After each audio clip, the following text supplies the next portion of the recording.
People get killed in the boxing ring. I know guys who have been killed. I lost everything. I crashed and burned. This week I had a guy, when he started, he was a 3 out of 10. And last week he was a 10 out of 10. The best is yet to come.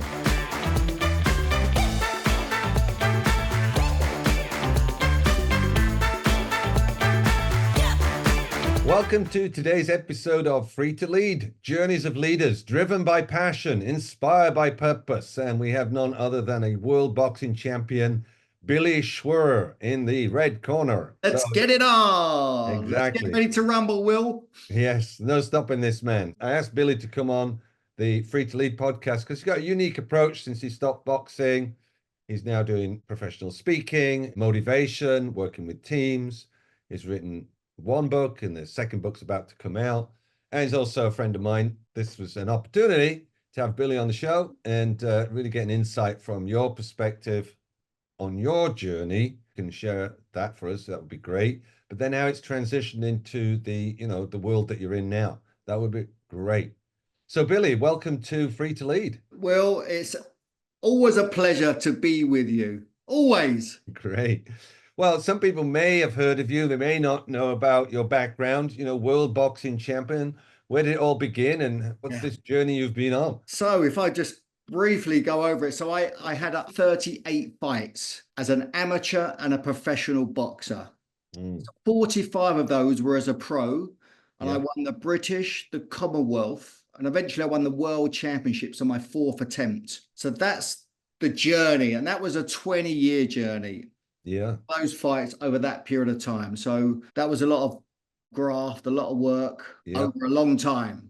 Yes. Yeah. And a lot of picking yourself back up, really. 4th attempt to win the world championship. How many times you got knocked down and got back up again, So boxing's a very, very, very unique sport. Professional boxing. Amateur boxing's different, but professional boxing, the intention is very different. So the mindset, if you're going to succeed and get to a world level as a professional boxer, there's a certain mindset that you got to have, because you don't play boxing. You play football, you play rugby, you play golf, but you don't play boxing. So the intention is very, very different. And it is kill or be killed. Now, that sounds very barbaric and harsh, and it is. People get killed in the boxing ring. I know guys who have been killed. I know guys who have been permanently damaged. So I was fully aware of the risks, and I chose to take those risks, and I embraced it and succeeded in what is arguably the toughest sport there is, professional boxing. And there was a lot of hardship, ups, downs, disappointments, losses, defeats, wins, all through that process. I started boxing when I was 8. I had my first contest when I was 11. So I was in competition from an 11-year-old for just over 20 years. Yeah. But that in itself, there's so many life lessons, leadership lessons in that life. Tell me one or two of your nuggets, or one or two real setbacks that you learned something from and then came back out of. It's interesting, leadership. I'm self-led. So as an athlete, I had a team, I had management, a team of masseurs, chiropractors, physios, nutritionists, fitness coaches. But then the leadership part had to come from me, and I was self-driven. So for the listeners, it's just interesting. I really believe to succeed in life, you got to take care of yourself first and foremost. It's so, so important. I mean, one of my values is health, fitness, and well-being. That's my number one value. So I spend a lot of time in that area, and the mind is included in that. So I meditate most days. I'm hydrated. I take supplements. So that world, for me, because that's the world that I live in and I know about, because I've been doing it since I was a child. Yes. And my body was my vehicle for me to go and express myself, but also succeed in my chosen sport. There was one particular fight where I challenged for the world title, and it was my second challenge. I was ranked number 1 in the world. I was fighting the very, very best, a guy called Stevie Johnson from the States. I overcooked it. I overtrained, and I was ready for that fight maybe 3 or 4 weeks too soon. And I overshot it. And the last couple of weeks, I was seeing a doctor. I was having vitamin injections. I was trying to put it back, but it was too late. So looking back about leadership, I should have pulled out of the fight, but I never, because it was such an opportunity to challenge for the Premier World Championships at Wembley Arena in London. I didn't want to lose the opportunity, but upon reflection, Yes. I should have done. Not quite right. And I'm fighting the very best guy in the world, and I'm not quite right. So I lost on points. And Yeah. that was a moment where upon reflection, I should have pulled out of that fight. So that was leadership in that process. Yes. Didn't have the confidence maybe to stand for that. Yeah. Well, or the integrity. The integrity Yeah. say, you know what? Yeah. It's work. People don't know this, but just, this actual interview, you didn't do it because you were sick. So you postponed it twice. And I'm Yes. like, okay with that. Fine. You're not well. No problem. Right. But if you look it back, opportunity to come on a podcast and okay, I'll do it anyway. No, I think that's important for us all just to consider that because, as you said, I postponed it twice. I'm not quite 10 out of 10. yes. And so the times that I've not been 10 out of 10 in the past and it hasn't gone as well, I've Yes. learned my lesson. So I want to be able to give to you fully and be with your people fully. So that was the reason behind it. I think it's important for us all to learn to say no. Right.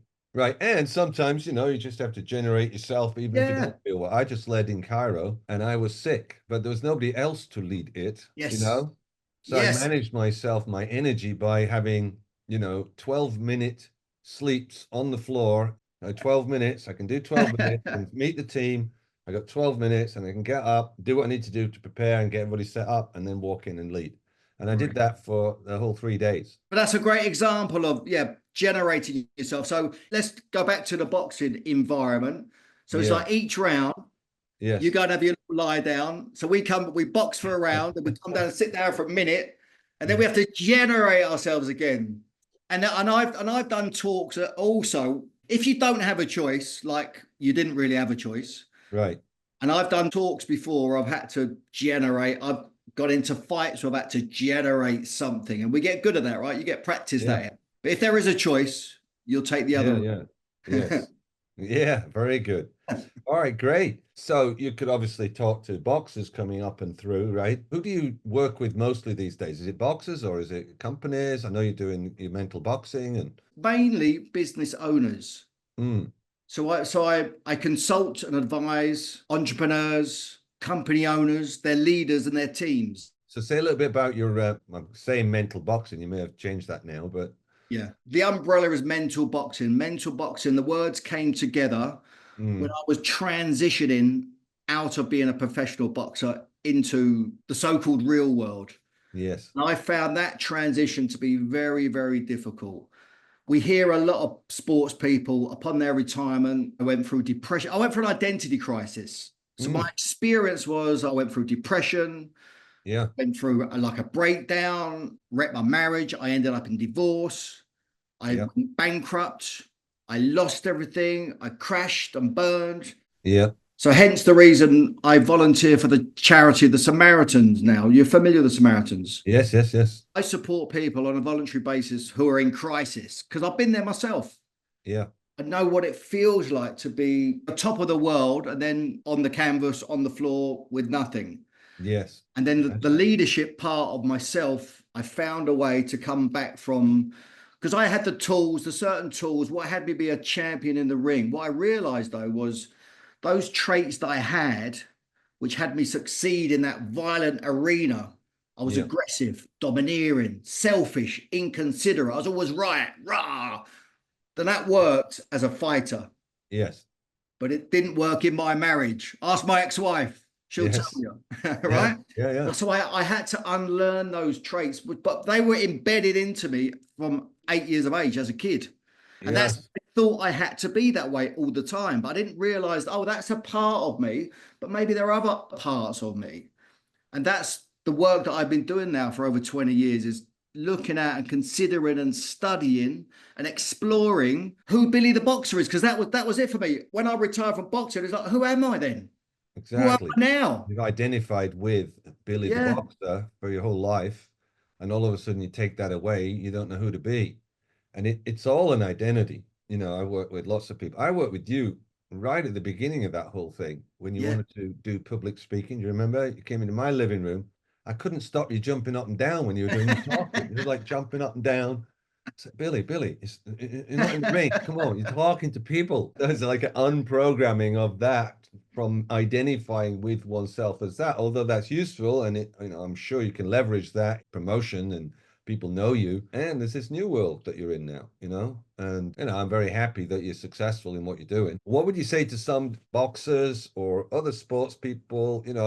They were there, super great, and now they're not doing it, and they kind of don't know where they are. I understand it happens a lot. You hear these guys washed up, bankrupt, and look at Tyson. He just came back, but it's kind of like a paid fight, you know what I mean, to get him some money.